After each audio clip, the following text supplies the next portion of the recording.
I'm one of those people you hate because of genetics. It's the truth. Seeing the world is the best education you can get. You see sorrow, and you also see great spirit and will to survive. We're so complex. We're mysteries to ourselves. We're difficult to each other. And then storytelling reminds us we're all the same. By nature, I keep moving, man. My theory is, be the shark. You've just got to keep moving. You can't stop. America is a country founded on guns. It's in our DNA. It's very strange, but I feel better having a gun. I really do. I don't feel safe. I don't feel the house is completely safe if I don't have one hidden somewhere. That's my thinking, right or wrong. I have very few friends. I have a handful of close friends, and I have my family, and I haven't known life to be any happier. When you see a person, do you just concentrate on their looks? It's just a first impression.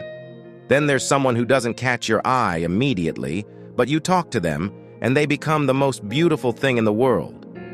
The greatest actors aren't what you would call beautiful sex symbols. When I was a boy, I would ask about my family history, about my bloodlines. We really didn't know that much. We had a little Indian in us from the Oklahoma Trail of Tears. When I was a little kid, we moved to Tulsa, then to St. Louis, and by the time I was in kindergarten, we lived in Springfield, Missouri. There, I basically grew up. Deregulation created this epidemic of greed, which according to the rules of capitalism was okay. Beyond that, there was criminal behavior. There have been no repercussions, and it's hard to make your peace with. With sons and fathers, there's an inexplicable connection and imprint that your father leaves on you. Where I grew up, we started out in Oklahoma and then moved to Missouri.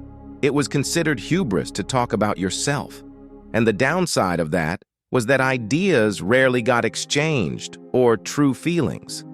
I'm satisfied with making true choices and finding the woman I love, Angie, and building a family that I love so much. Man, when I'm riding with the helmet on, I'm invisible, and people just deal with me as the guy on the bike. It gives you a chance to read them.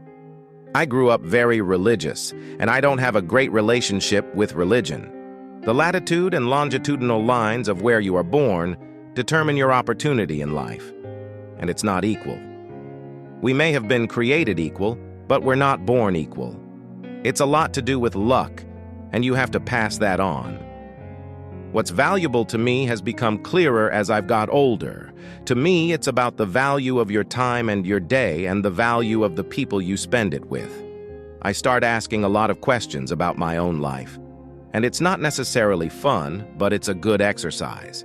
I have this fantasy of my older days, painting or sculpting or making things.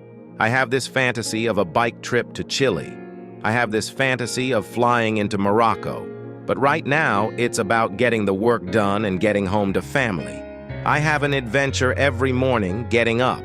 A family is a risky venture, because the greater the love, the greater the loss. That's the trade-off.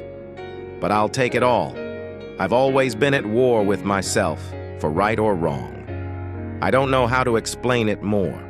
It's universal.